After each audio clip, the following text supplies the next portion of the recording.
A small town at the border of South Africa and Zimbabwe, Musina is a bustling hive of activity. It's the first experience of South Africa, often seen as a land of milk and honey for refugees from across the continent.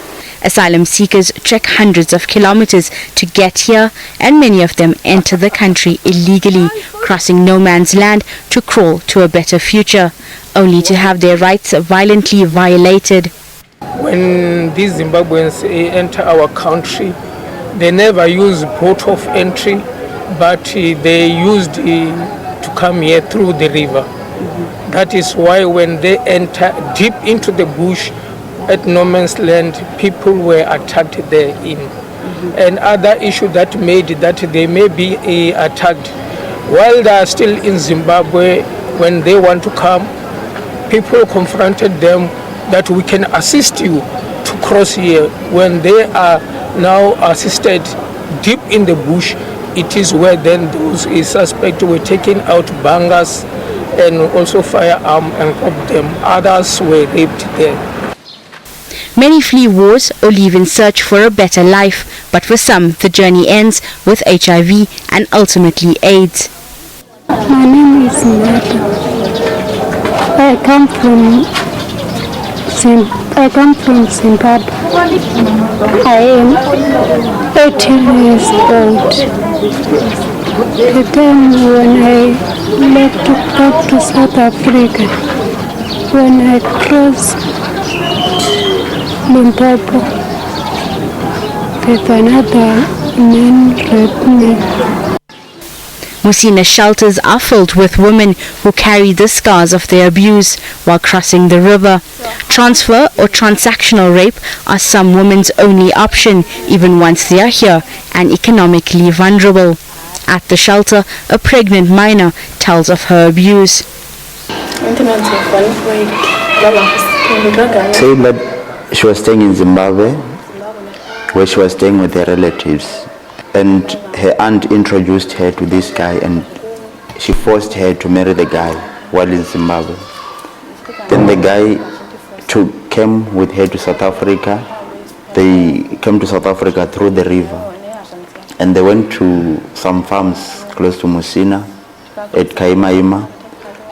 And during that time, he was abusing her, sleeping with her, having sex with her every night. When she was refusing to have sex, the guy was threatening her with a knife or maybe a bottle. Statistics indicate the number of rapes reported have decreased dramatically since 2009, but the reality is that the chances of being raped while crossing have not diminished due to government interventions.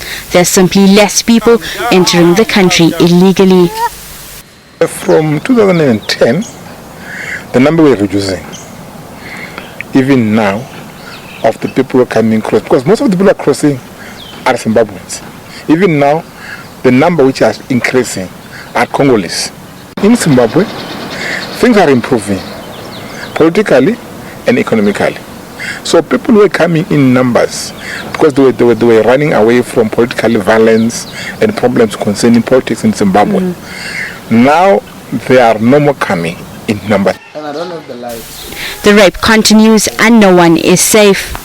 The MSF work that was done, and that's also the IOM work, two different studies, had an indication higher than the average national for the incidence of the populations on the farms, and that would be as much as 35% to 49% when they tested, and the average for Limpopo province is about 14%.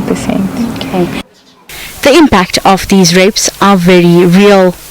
I see I'm too fat, but I see my body is too thin.